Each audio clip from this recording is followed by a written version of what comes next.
All right, everyone. This should be a fun show here at the Voice of College Football, mainly because I have been tied up all day. We did our transfer portal show. Hopefully, you caught that at 3 p.m. Eastern Time. So much going on in the transfer portal. Can't think of anything really that heavily impacts Big Ten teams directly. A lot of guys leaving Big Ten teams that have entered the portal. We will see where they land, but there's only been a few players here and there that have made decisions because, of course, this is just the fourth day of the transfer portal spring edition. So most players have yet to make a decision about where they're headed, although Minnesota and PJ Fleck picked up defensive lineman Jackson Howard. If you follow recruiting, you know that Jackson Howard was the number one player in the state of Minnesota, and the University of Minnesota should be able to sign the number one player in the state, especially since there are how many football players in the state of Minnesota? Not many at all. Not many football players up there in the state of Minnesota. A lot of water, a lot of lakes. I've never been there, but they tell me there's about 10,000 lakes in Minnesota, but not many football players. So when the number one player in the state goes to Louisiana and to LSU, that's not a great sign. Because if you get the fifth or sixth best player in the state of Minnesota, he's not that good. Not to disparage whoever's ranked fifth in Minnesota recruiting right now. I'm sure he'll have a decent collegiate career somewhere, playing outside linebacker in a backup role or whatever. So anyway, Minnesota, a year late, but they get the LSU transferred the number one player in the state of Minnesota from 2023, Jackson Howard, to return home. So big recruiting win, transfer portal win for PJ Fleck. Other than that, did not see anything, although the transfer portal being what it is, the 4 days that we've been in the transfer portal doing our live update shows at 3 p.m. Eastern Time, I am reviewing the transfer portal 45 minutes before the show, and then bam, we review it and go through it in the moment, and there's always another 3 or 4 or 5. So we will double check to make sure that we're not missing anyone, but really, again, related to the Big Ten, nothing substantial in the transfer portal today, although a lot of the players that we see entering the transfer portal from elsewhere could be joining Big Ten teams. I did see a list of Big Ten teams that have been impacted by the transfer portal departures, and there was really nothing egregious there. There were no teams where it looked to be an alarming amount of losses in the transfer portal for any Big Ten teams. There were no teams above 10 losses in the transfer portal. It's more about losing quality. So Keandre Lambert-Smith, Penn State wide receiver, gone. That's a pretty significant loss. He's not an all-conference player, but he was the best Penn State wide receiver they had last year. He was the most productive, 53 catches, about 12 or 13 yards per grab, and 4 touchdowns. That would be one. Romello English of Michigan, potential big loss, but not a current big loss. We will wait and see if that actually is something that comes to fruition. Now, coming down just about a half hour ago, we're understanding, and this is a guy that we've talked about here. No, actually, this is a different Utah State quarterback. So this is McKay Hillstead, drawing interest from Big Ten teams. Utah State quarterback McKay Hillstead, also their starting quarterback, who played against Iowa's defense last year. Joey Legis, he is in the transfer portal.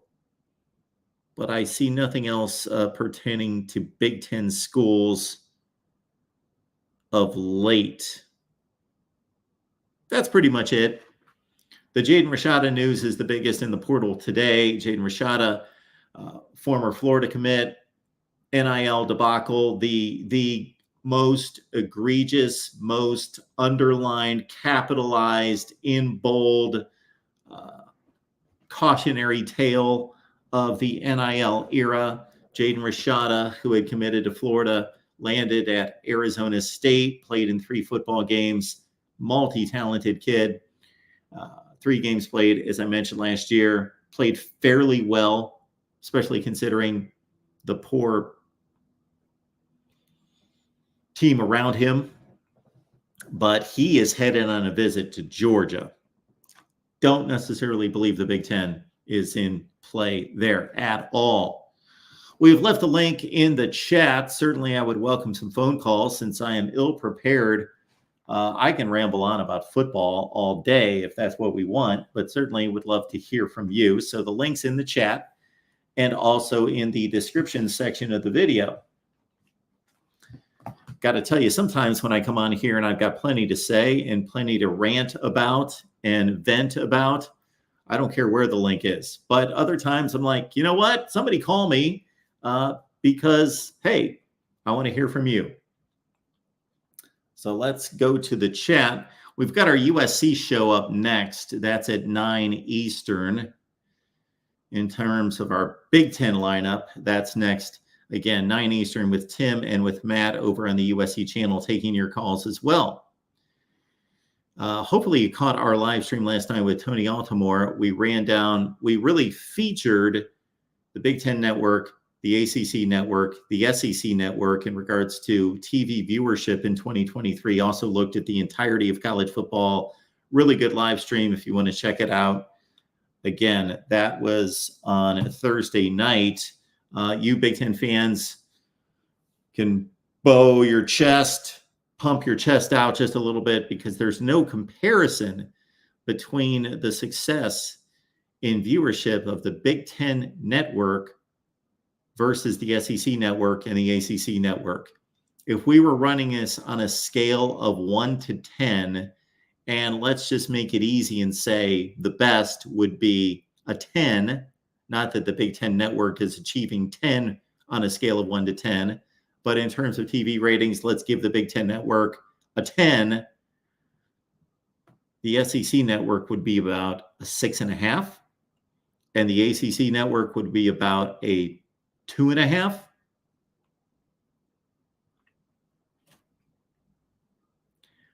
Also consider this, and I made this very point at this point last year because I thought that the addition of CBS and NBC, though an enormous win for the Big Ten,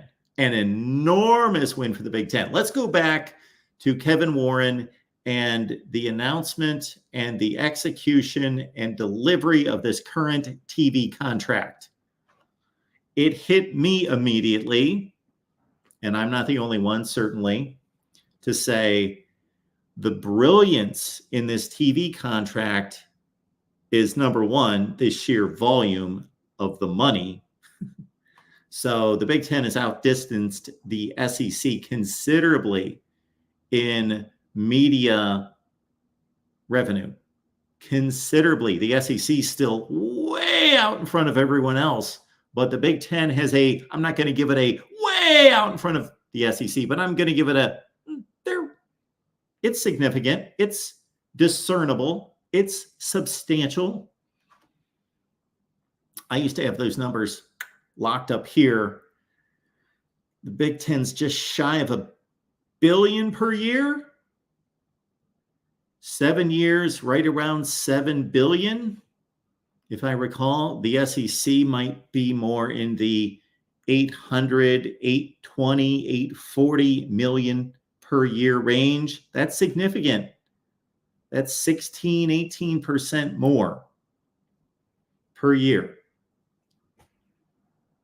More teams, but even with the distribution being what it is, we addressed all that at the time. The Big Ten with a great TV contract. But beyond that, 2 significant portions that go the Big Ten's direction and are wins for the Big Ten over the SEC. Number one would be cord cutting. The SEC is tied to ESPN. Yes, people are accessing ESPN without necessarily having cable, but the ESPN reach has been diminished. Case in point, the last time there was a broadcast, over-the-air broadcast network that aired the national championship game, that was the Bama-Texas matchup at the Rose Bowl in 2009. The 2009 season.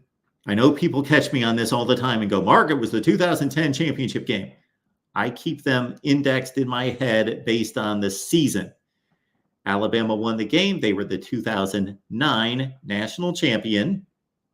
Even though the game was played in 2010, it's the 2009 championship. Okay, that was the last ABC game. Fox had the very interesting transition there in TV coverage for the national championship game, because when it launched in 1998, that was an ABC game, the BCS championship game, Tennessee, Florida State, ABC, Keith Jackson. Take that all the way through 98, 9, 2000, 01, 2, 3, 4, 5. The final ABC Keith Jackson called national championship game was at the Rose Bowl, Texas, USC in January of 06. And then the SEC simultaneously with the Fox takeover of the BCS championship game took over college football in 2006. Florida defeats Ohio State. That game was on Fox. 06, 7, and 8. It was a short contract. Fox aired the BCS championship game just those 3 seasons, 06, 7, and 8. Then it was back to a Disney ownership of the BCS championship game, given to ABC just for 1 year. I don't know if the strategy was we are going to show how well we can cover and broadcast a national championship game under the ESPN umbrella, but it's going to be on ABC, and then we're going to snatch it from you. We're going to show you once, then we're going to snatch it back to ESPN, and you're going to have to get cable. But it was ESPN locked in with the BCS and then the College Football Playoff National Championship game from 2010, the Auburn-Oregon game, all the way through, including now. But now it's going back to ABC. Let's understand that ESPN reached its peak of viewership and distribution subscribers in 2011 at right about 102 million.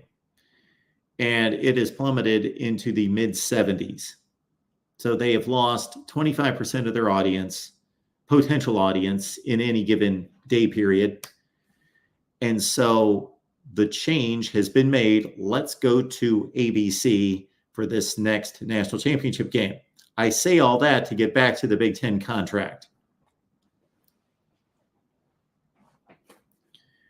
So that is showing us, this is why I said all that, that move by Disney to go back to ABC for the national championship game is showing us we can't get the ad revenue, we can't get the viewership, we can't get all of that on ESPN like we could 10 years ago because we've lost 25% of our audience. So we're going back to ABC. So what does that tell us about the ESPN contract with the SEC versus what the Big Ten was able to do with the 3 over-the-air networks? That's substantial. There are people that like to watch college football that are not knuckleheads like us talking about college football in the middle of May and June and February and all the time, the middle of the week. There are people that just enjoy watching college football. I've got one of my very best friends on this planet. He watches some college football every Saturday. preferably the Ohio State game. If he misses some of it, he doesn't care. It's not a big deal, but he likes to watch football. Used to be a big NFL fan. Again, I'll correct myself. Like to watch the NFL. Didn't know what he was watching. Understood the game of football, but didn't know who number 32 was versus number 56 versus could care less. Same thing with the college game. He watches the games. He'll watch Ohio State play, and he'll watch other decent games, but he's not going to change his life to watch anybody else play. Texas Bama, yeah, sure.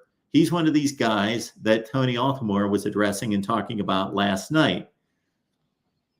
Saturday night, I'm watching college football, flip.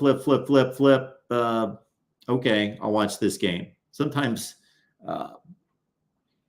we'll share a couple texts, and I'll be like, why are you watching that game?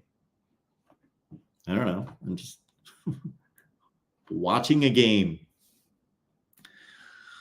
So there are people out there. He watches college football every Saturday. Does he watch it for 14 hours? No.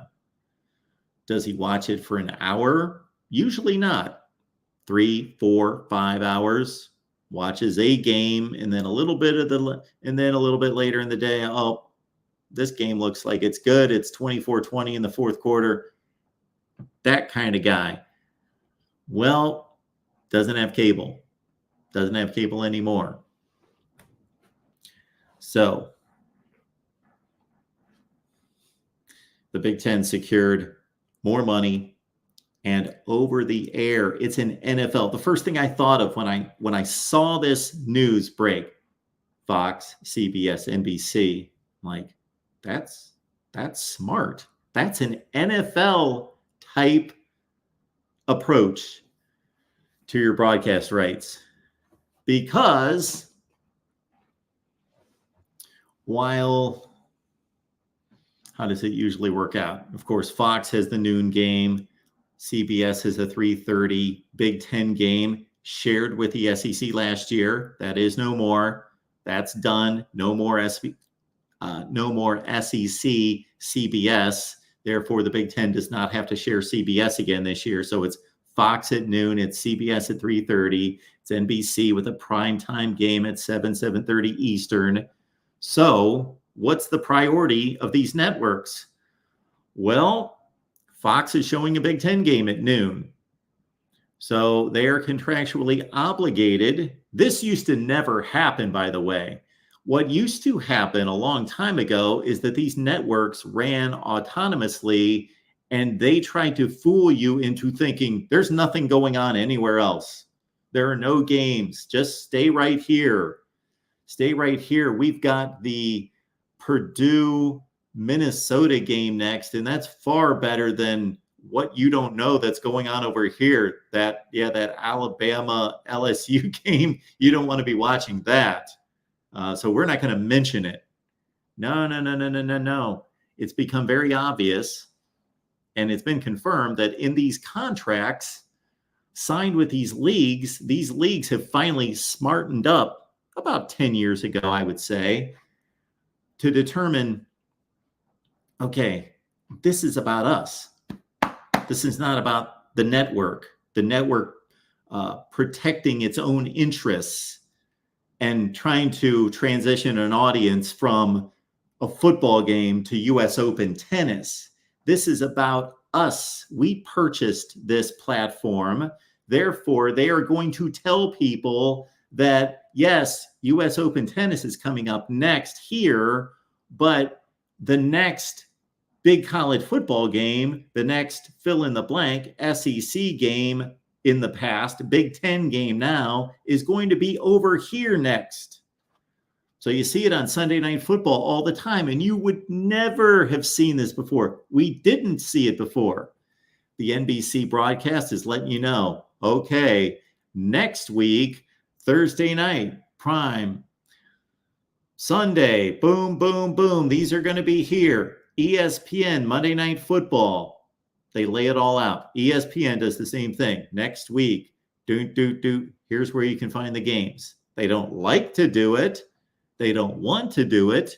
They want to try to spare the 3% of you that may be fooled into just keep watching them, even if it's darts, versus following the sport you love. Because there are people out there that'll just keep watching whatever's on. Now, that's not the same number of people that were doing that in 1975, because there were all sorts of people doing that in 1975. Just the TV's on. We love Happy Days, and then we just keep it on. And we all know what the TV executives and the lineups would pull years ago. You know, you take Cheers, and we throw our new show after Cheers because most people will just leave NBC on.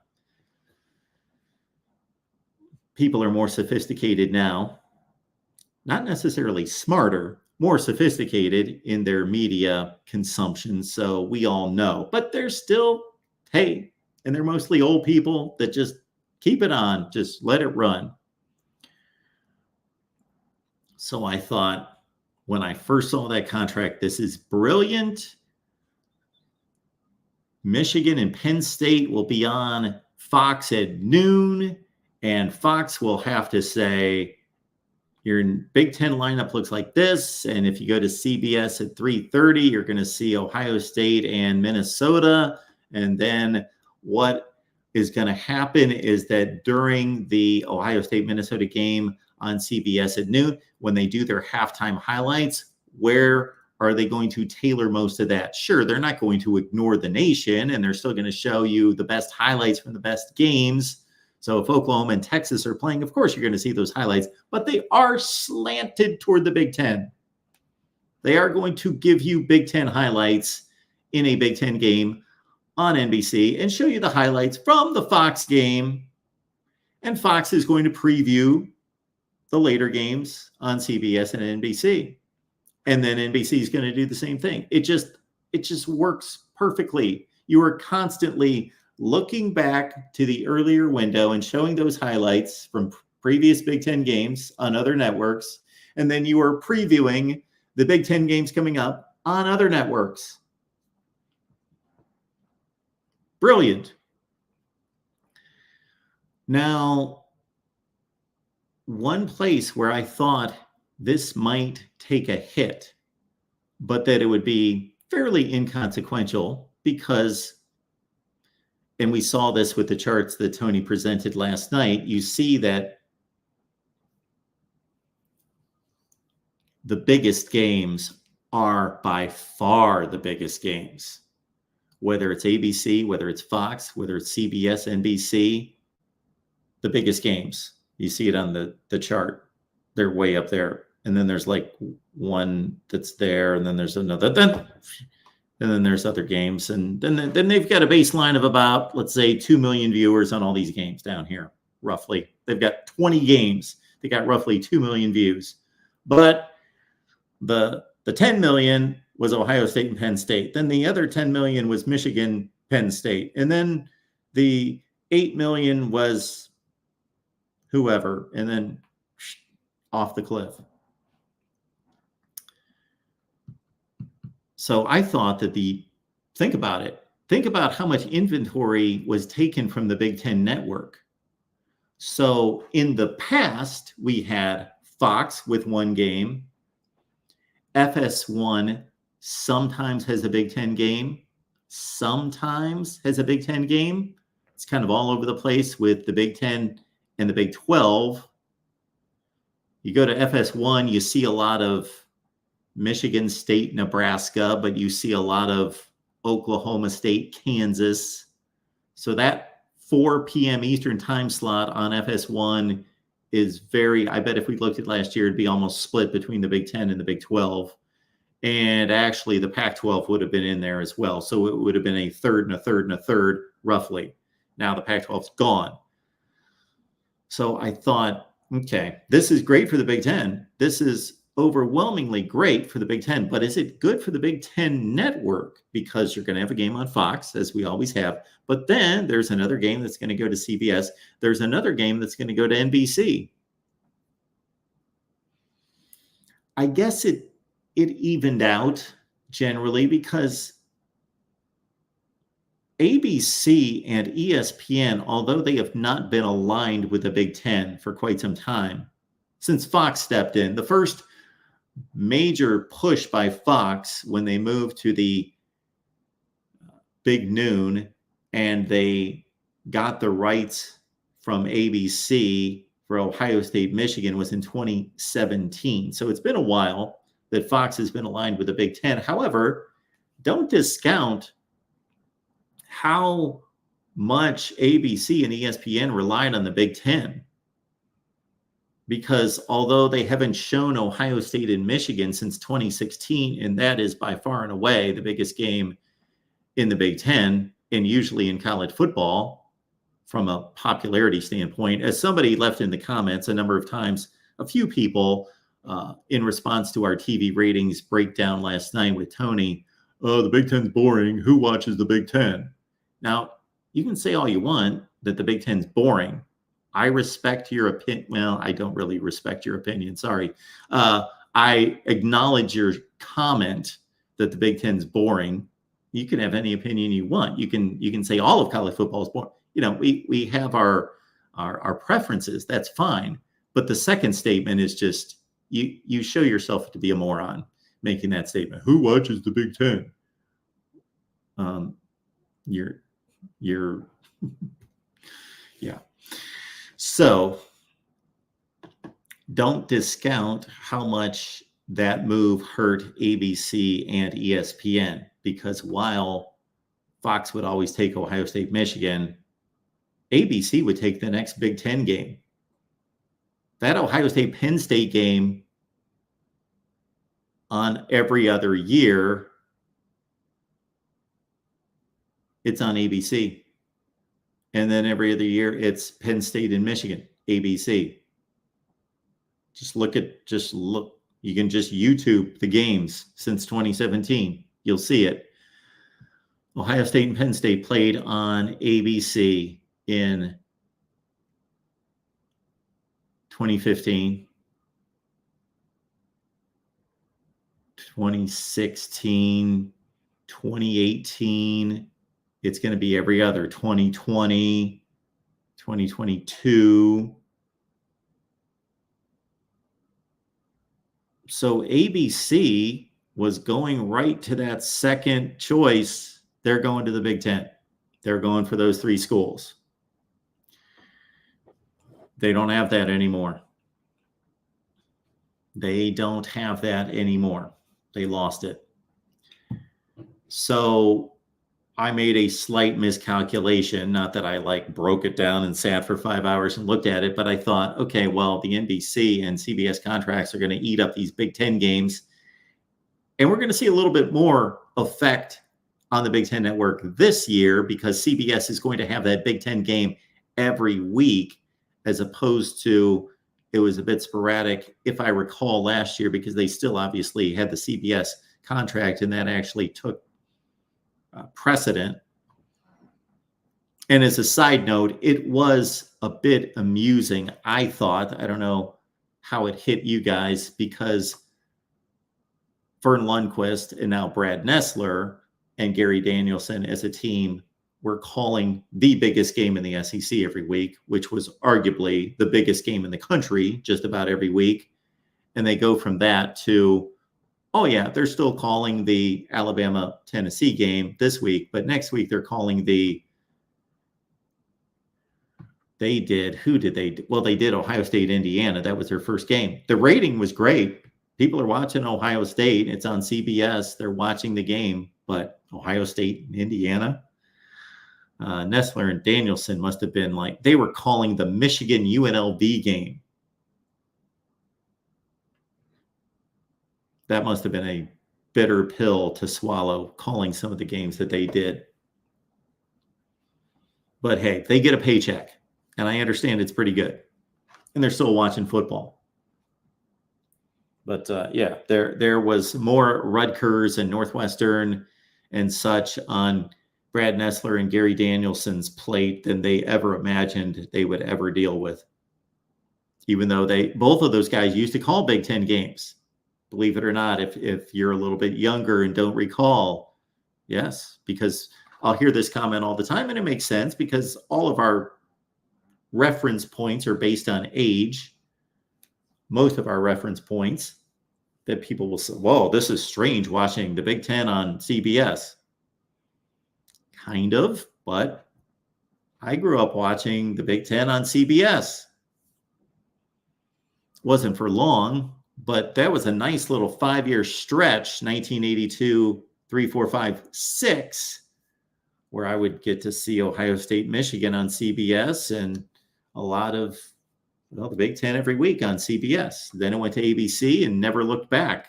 It was on ABC. It was on ABC before CBS, 1966, all the way through 81. Had a 5-year loss of the Big Ten. Then it, bam, into the ABC contract kicked back in 1987.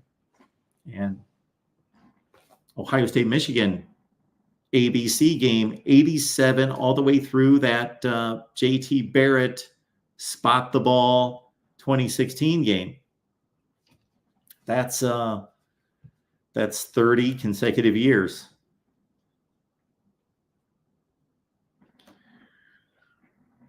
So yeah, I expected the games getting scarfed up by CBS and NBC to be good for the Big Ten, of course, but to be a detriment to the Big Ten network.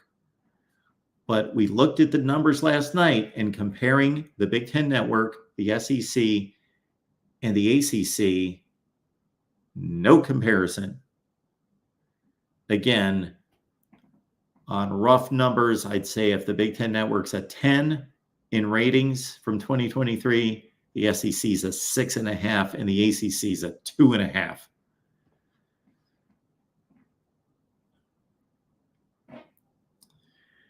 LFG, I remember the Big Ten on CBS through 1985. It was actually 86. If you go to the 86 games, those were CBS games.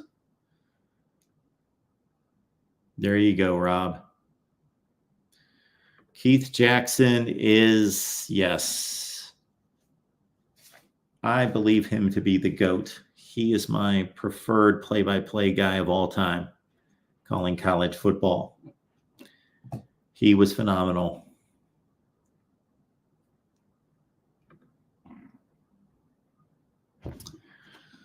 So that's my 35 minutes on the Big Ten and television networks. It is great to see everyone here at the Voice of College Football. And we've got spring games coming up on Saturday that looks something like this.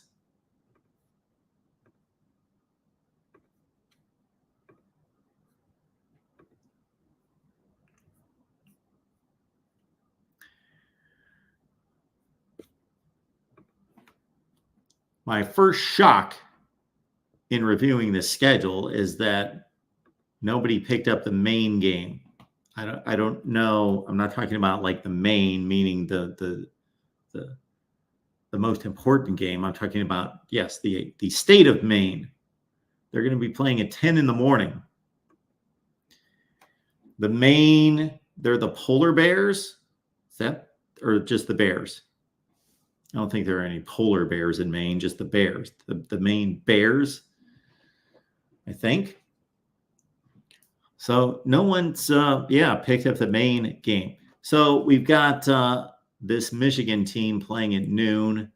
So we will do our best to deliver some post-game on that one. So you will see us live. Our buddy Corey Bratta is going to the Iowa spring practice is what it is. They do a scrimmage of some sort. And again, this is Iowa for you. And they're running a nice program up there. But why don't they allow the Big Ten Network to put their game on television? This is free advertising. Iowa and Minnesota, this year Minnesota, but not in the past Minnesota. Although I can't say that for sure. Minnesota played on a Thursday or Friday night. Maybe they were on the Big Ten Network. But Iowa is the only team in the Big Ten that never has its spring games on the Big Ten Network. I would love to ask Kirk Ferentz about that and say, why are your spring practices not on the Big Ten Network like everyone else? And he may come back and say something like, well, we don't really play a spring game. We just have a scrimmage. And my response would be, so does everybody else. Nobody else is playing a spring game either. They call it a spring game. It's a scrimmage as well. Everybody is scrimmaging. Michigan State doesn't even do that. I don't know what they'll do with Jonathan Smith, but with Mel Tucker, they just ran drills and the Big Ten Network was still there, still broadcasting the drills. It's just a bunch of dudes like going out for passes and blocking sleds and running through cones. The Big Ten Network still happy to be there. So Iowa, you don't have to have a spring game to have the Big Ten Network show up. So I don't know this for a fact, but it only makes sense that Iowa is making that decision not to be on the Big Ten Network and have free advertising for 2 hours. It makes no sense to me. Makes no sense. Can any Iowa folks clarify this for me? Erica. That could be it. Thank you for chiming in, Erica. I appreciate it. Erica says, Kirk Ferentz would say, quote, what's the upside? It's free advertising. It is free advertising. You want your school and your football program to be spotlighted. I don't get it. I don't think it's the end of the world. I don't think that they're losing football games because of it, or are they losing recruits? Probably not either. I don't think that's the deal.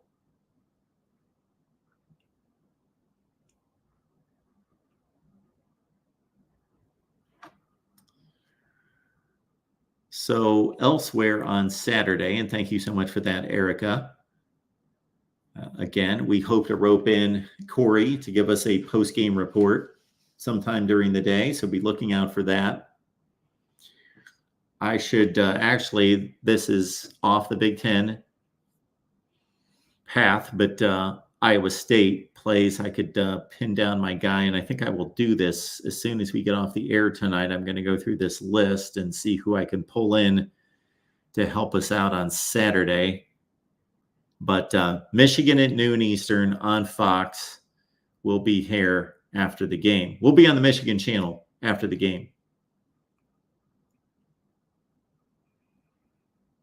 Elsewhere in the Big Ten Network showing Illinois, Brett Bielema and company. The Big Ten Network also showing Michigan State. So the games at 2, I get the indication from looking at that you've got to be on the Big Ten Plus to see it live, but then they'll show it on the Big Ten Network at 4. And I believe that should be it for the Big Ten, except for our friends on the West Coast with USC at 3. We hope to get a report from Tim Prangley. Tim Prangley's going to be at the USC game. So we've got a number of folks here at the Voice of College Football who are going to be attending these games. I know you guys don't care as Big Ten folks, but the Florida State game's at 4, and our buddies James, George, and Chris will be at the Florida State spring game, and we hope to get something out of them as well. And that's it for the Big Ten. It's Michigan, Michigan State, Illinois, and Iowa. And then I believe all that is left for the next week is Nebraska. Oh, Maryland and Nebraska on Saturday the 27th. Oregon, I'm forgetting about our friends on the West Coast, Oregon and UCLA on the 27th. So 4 more schools in the Big Ten the next week. And that's about it for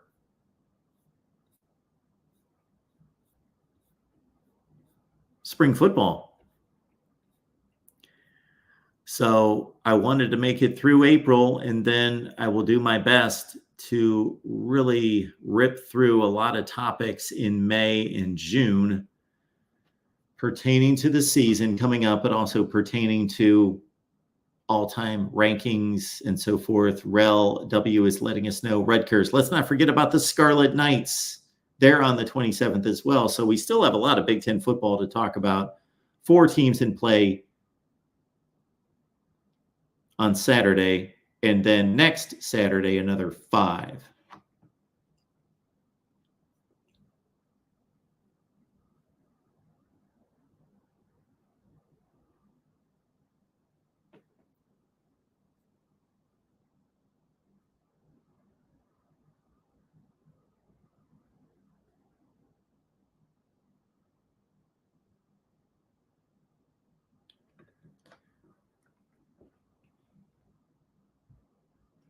Erica's not trusting that the offense has been improved enough to watch, to drive 4 hours and watch.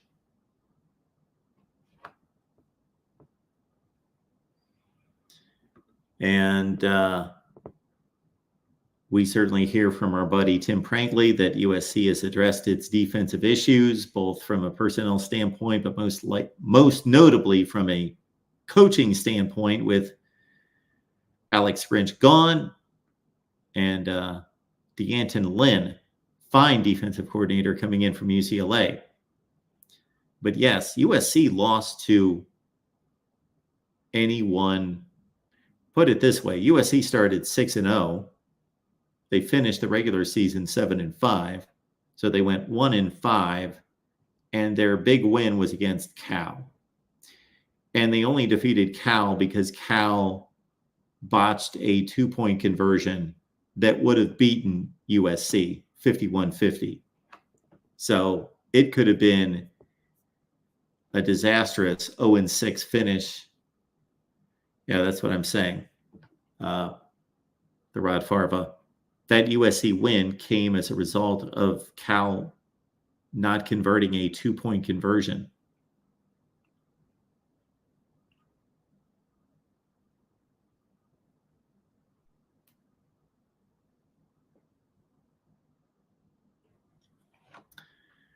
What do we have here? Moose. I thought the Big Ten live show started at 8.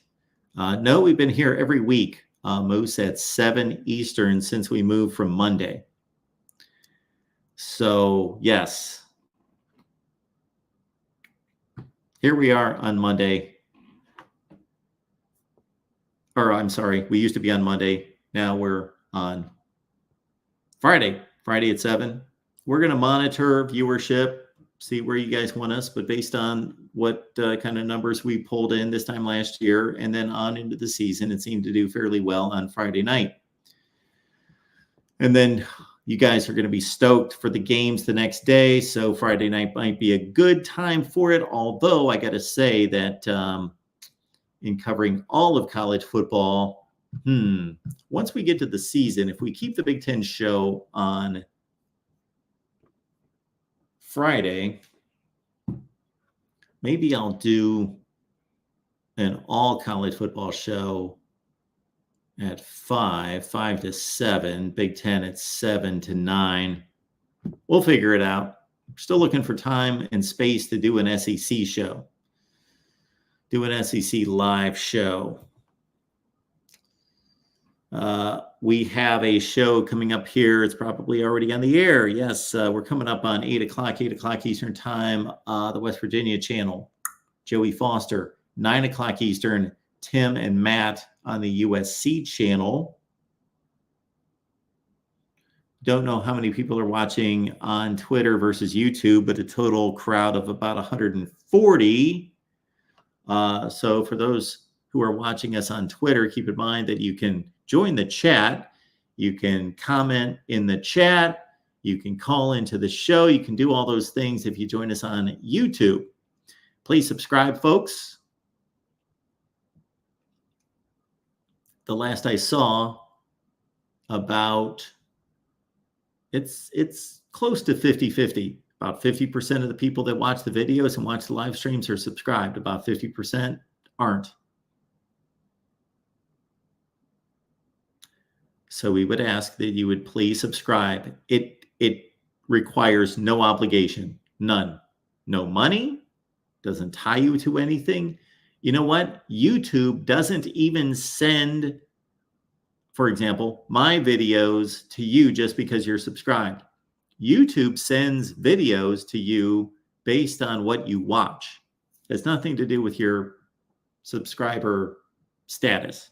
It used to. And I would guess that if you subscribe here, that for a very short window of time, that YouTube would tend to send you my videos. But if you're not watching them, YouTube is sending you whatever you watch. I am not subscribed to tons of channels that YouTube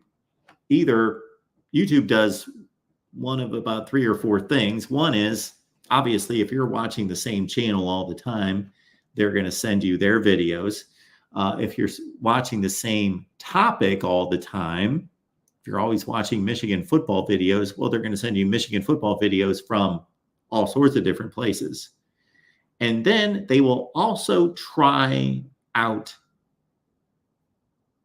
they'll take inventory and try and test and experiment, and boom, they'll just hit you with something out of nowhere once in a while just to see if you have some kind of response favorably to that. But please subscribe here at the Voice of College Football. I really don't know how else to say it. Does not obligate you to anything in any such way. I would like to thank our guy Moose here. This is very kind of Moose. He has gifted 5 the Voice of College Football memberships. And once you become a member, you will see that I have just posted on the membership page the link to Discord, and then also let you know that I am here for you. If you have a request that is exclusive content, then hit me up with that, and we will deliver your request for the month. So let me know what you want me to do, and we will deliver it. Now, if you want to request something for the main channel and for everyone to see, that's one thing. But if you've got a request for as either a Patreon member or a YouTube channel member, and I apologize that they don't perfectly line up. I explained this during the Voice of College Football, the state of the Voice of College Football. So we started Patreon. We had 70 or 80 people. And then the YouTube membership started, and we would be fools not to try to take advantage of these YouTube memberships, of course. We also have them on the USC channel. Those are the only 2 channels we have memberships right now. This national channel and the USC channel, where there is exclusive content there. If you're a USC fan or really care about college football from a national landscape, check out the USC content for, I'm sorry, I can't tell you how much the membership is over there, $5 a month. But Matt Zemek and I have produced 14 exclusive segments. And I don't want to strain to pat myself on the back, but they're pretty damn good segments. They're really good. They're 30 minutes, Matt and I either agreeing or disagreeing, arguing, discussing, whatever, really weighty, interesting college football topics. So that's on the USC channel. And now that Matt has made his way through March Madness and college basketball season, we will be producing more of those exclusive segments. And again, I would be happy to do the same for both our folks on Patreon and the YouTube channel membership. You just have to make that request, because at one point I was producing exclusive content, and if there's not a demand for it, like, I don't know what you want to see. So whatever you want to see. The latest I can remember is somebody wanted me to run down the Michigan State schedule. Absolutely. We'll do that. So thank you for that, Moose. That is extremely kind of you.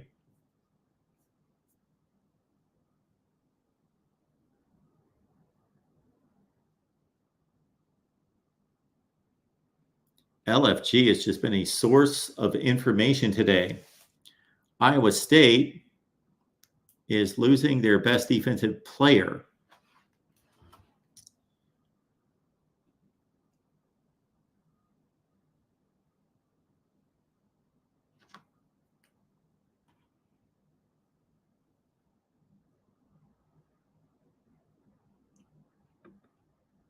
Golden Playbook is here telling us that Moose is awesome. I'm guessing that Golden Playbook got himself a membership here on the channel. You know what else we need to do? Emojis. So that's part of the deal. Let me jump on that as soon as we get done here, because some of you like that stuff. And we do have special emojis for members on the USC channel, but that's easy to do on a team channel, because I know, okay, I'll just make up little USC logos, and those will be the special emojis for channel members. But on the main channel, we'll come up with something. I'll think of something. I don't know what the emojis should be. We'll make little national championship trophies and Voice of College Football logos or something like that. So we will do that. That's the first thing I'm going to do when we get done tonight. So we will add to the benefits. I got to tell you that I got to figure out what to do. So the problem with that, Moose, is that you may have suggested this before. There's only you can only do like 6 or 7 emojis. That's all there is. So I guess I could guess on the 6 or 7 most popular, but they don't give you just endless emojis. But I'll come up with those, and we will add those to the benefits, and I will do that tonight. I'm going to work on this set one of these days. I have, believe it or not, I know nobody, it's difficult for you to believe me since you don't see absolutely no indication otherwise, but Amazon has been a regular delivery here recently. Lights, TV stand, wireless mic. So we'll get it all together. I'm trying to figure out how large of a screen will fit back here. That is the best size. I think it's going to be about 32. That's never going to make it. Tukey says, I've seen channels with maybe 20 custom emojis. Maybe they've changed it since the last time I looked into it, but it was some number that was relatively small, 8, 10, something like that.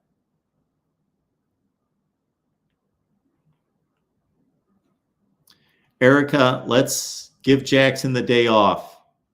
And I don't even think it would be the day off, because he's probably done marketing throughout the day. So we'll give him the show off. He gets this show off from marketing. I'll do my own marketing. We've got the West Virginia show at 8 p.m. on the West Virginia channel with Joey Foster. We've got Tim and Matt with the USC Call-In show at 9 Eastern. We've got Michigan post game on Saturday on the Michigan channel. We've got yours truly doing a big spring day wrap up. 8 o'clock Eastern, I believe, will be the time for that on Saturday night. I have determined the 10 best non-conference matchups for 2024. That video will be coming out. I have determined 10 of the best under the radar games. non-conference for 2024. Need a towel or something for 2024. So we will get on it. So much to do. So much to do. All right, everyone. Appreciate you being here at the Voice of College Football. We are going to wrap it up since we have received no calls. And I gave you my 35 or 40-minute speech on the Big Ten media rights. So that's where we're at. And certainly anytime we wrap up and some people make their complaints, and I appreciate their complaints, so they're not like complaints that I don't appreciate, but make complaints that, Mark, you shouldn't have wrapped it up. You wrapped it up too early. I'm always like only 3 or 4 hours away from doing another show. So I'm going to be right back. So we'll be back after the Michigan game. We'll be back Saturday night as well to wrap up all the spring games. And you know what? That reminds me, this video is coming up soon. So let me find. So we did an Ohio State Michigan video. I know it's like the first one we've ever done, but we did an Ohio State Michigan video. Let me found. Okay. We have received 135 comments. So I did promise that I would respond to this. So I rarely do this. But I was a bit rough on this particular, well, you can't even see what it is. I was a bit rough on this Blue by 90 article. And the folks there at Blue by 90 are good people. They're on all the time. So Justin Rowe, our buddy Justin Rowe, who used to be on all the time, he's a Blue by 90 guy. And Tanner Wooten's a Blue by 90 guy. So we love Blue by 90. But I got to say, hey, nobody's perfect. They say some stupid things from time to time. And I caught one the other day and I said, okay, no. And so I took them to task. Now, we have these responses here. 135. So I thought that all of you were good about providing feedback on my take. And so I'm either going to produce a video or we may do a live stream. Probably do a live stream where I'm going to address all of these comments.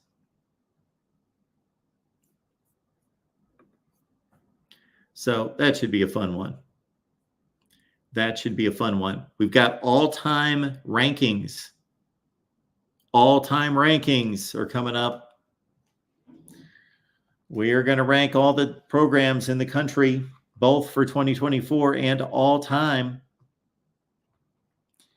And the all-time rankings, we just don't throw crap at the wall. We back it up. We confirm. We legitimize it with AP poll rankings and bowl games and bowl wins and major bowl wins and national championships and conference championships and NFL draft selections and first round picks and winning percentage and all of it. So we will put all of that in a blender and we will deliver all-time program rankings. Oh, here we go. Look at this. Hummus Hero. He's got this all figured out. The amount of custom emojis is based on how many members a channel has. For example, 30 members equals 10. Huh? Channel members. Okay, I was thinking subscribers. Gotcha. 30 members equals 10. See, there you go. Tukey G, there's the answer to your question. We've got probably 30 members, 40 members, something like that. So that's why we've got 10. So 30 equals 10, 300 equals 21. Max is 58. Where they came up with that number, who knows?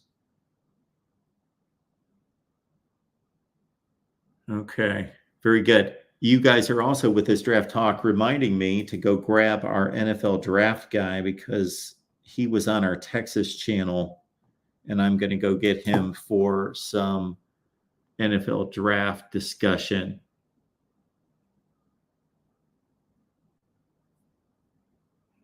Moose says that Michigan might pass Ohio State this year, draft picks since 2017.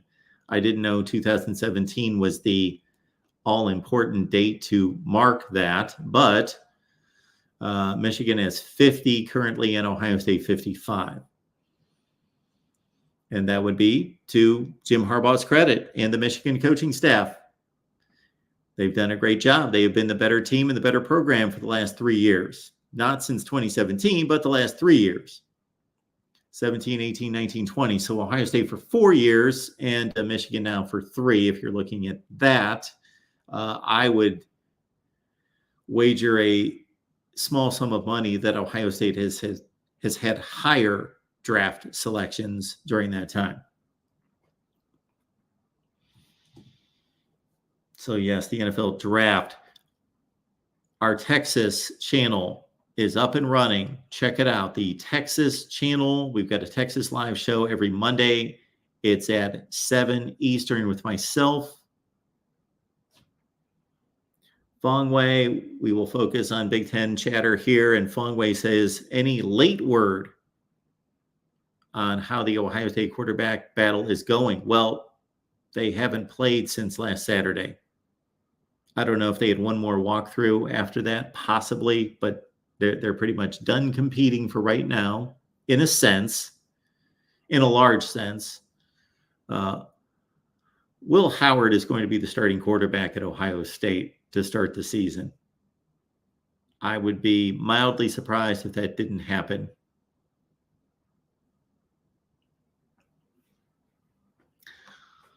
All right, folks, we do appreciate you. All of you hear the voice of college football, and keep in mind, even though it seems like a zillion miles away, and I'm not talking about the 2024 season, I'm talking about, yes, wake up college football. That is every Monday through Thursday. Monday through Thursday. We will expand to Friday once the season starts, but Monday through Thursday, 8 a.m. Eastern time. Please join us. It's a good time. There's football talk. There's food talk. There is what got screwed up in your life last talk. It's a good time. Wake up college football with me every Monday through Thursday, 8 a.m. Eastern time.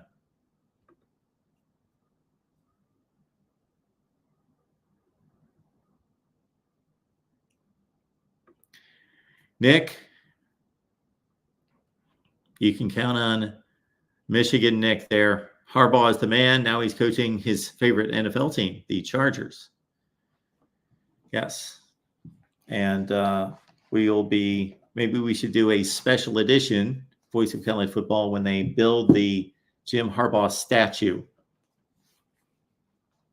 The man who finished, technically, since we have to equate wins and credit them where they are officially given and credited, officially Jim Harbaugh. Of course, Sharon Moore is 1-0 against Ohio State, of course.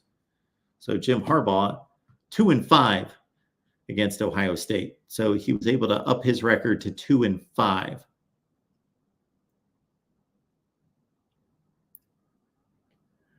All right. We're even grinding this down to this point. Ralph is saying Michigan is looking to become, who in the world is tracking this business?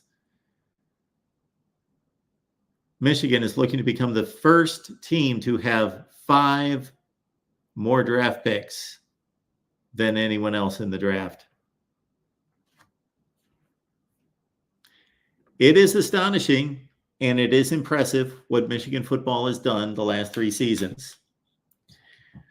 I was And if I had a staff in play, now we do have a staff here at the Voice of College Football. I was just thinking about this today. I counted up 26 people that provide analysis and commentary, hosting, and all of that here. But in terms of a staff that would do research and that sort of thing, I would love to go back and review my live streams and videos here and your responses when things weren't going so well, because I was the Jim Harbaugh apologist.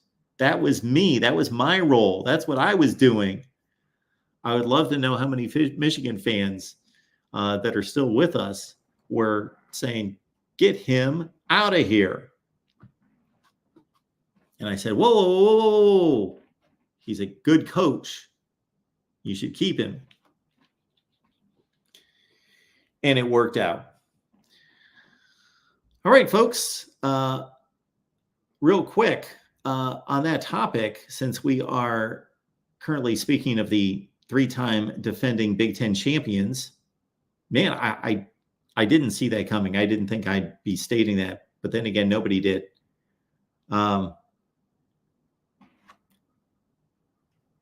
Yes, Ralph, I'm just kidding about Jim Harbaugh being 2-5 against Ohio State, but he is 2-time All-American, 2-time Heisman finalist. I am going to tell you that I just about doubt that he was a first-team All-American.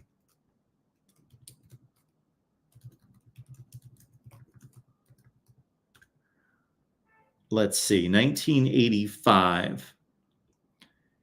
The 1985 All-America team, quarterback Chuck Long,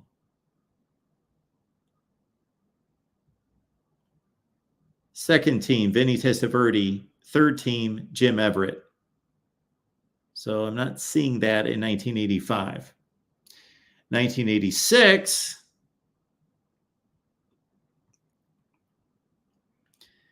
your first team quarterback Vinny Testaverde, second team Jim Harbaugh, third team Kevin Murray. Now, it's very possible, to your defense, Ralph, that he could have been named All-America. There are so many All-America teams out there, and when I have the support to do it, we'll have an All-America team.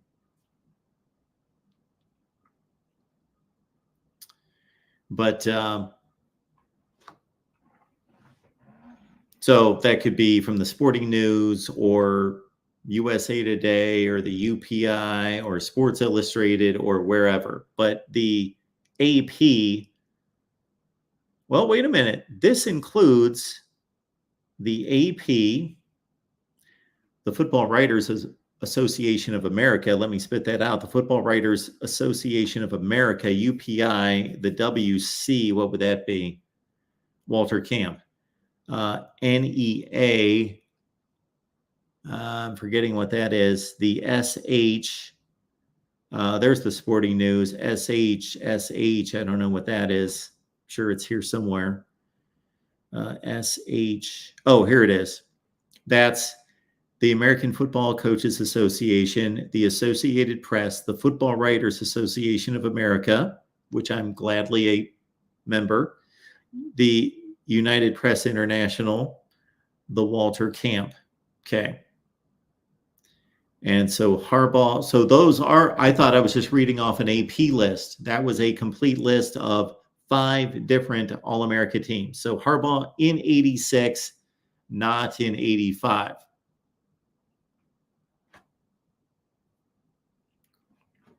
And the Heisman race in 86.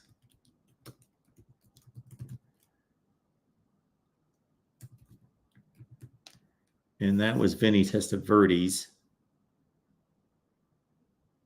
Can't I find the Heisman points? Anyway, we'll let that go for another day.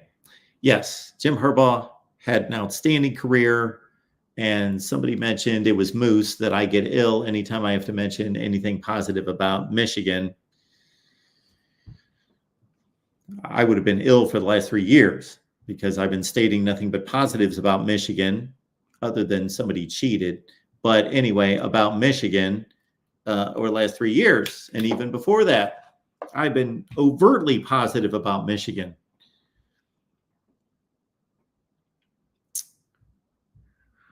All right, folks, we're just hanging out at this point. Head on over, check out some West Virginia football on the West Virginia channel, USC call-in show at 9 Eastern. Back here twice tomorrow with Michigan and with the full spring game wrap-up at night, 8 p.m. Eastern.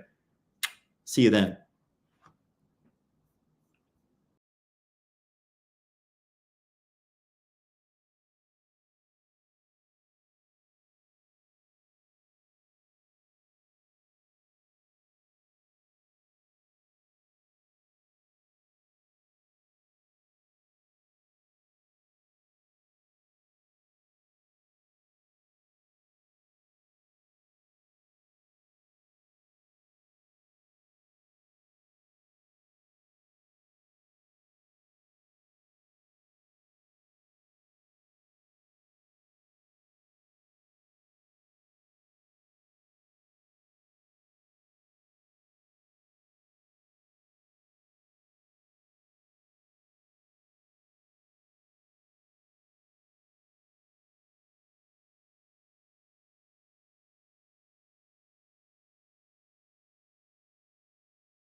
By the way, I will say, after reviewing the last several comments, that so we've got Nick.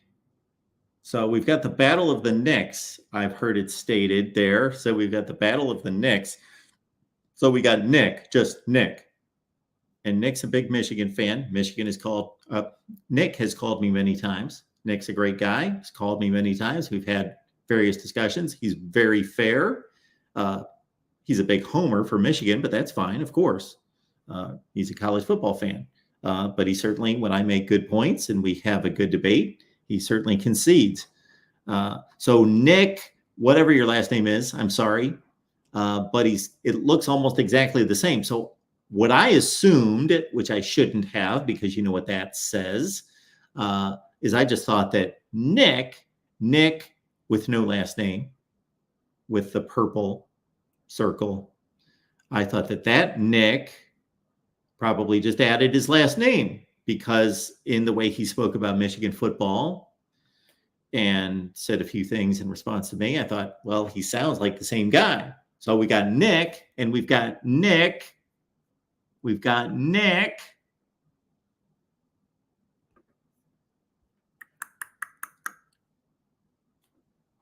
I'm going to butcher this name, especially if I don't have my glasses on. Semerikov. Nick Semerikov. Did I nail that, or did I botch it?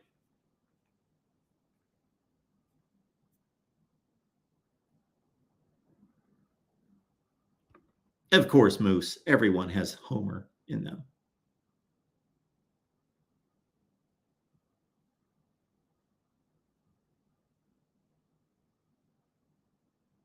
So that's where we stand on the Nick ledger, at least as I see it. Appreciate you all being here, especially Nick and everyone else. You are my core. So thank you so much for being here. We will see you twice on Saturday, at least twice. And the USC call-in shows at 9 p.m. Eastern Time. West Virginia Live's going on right now.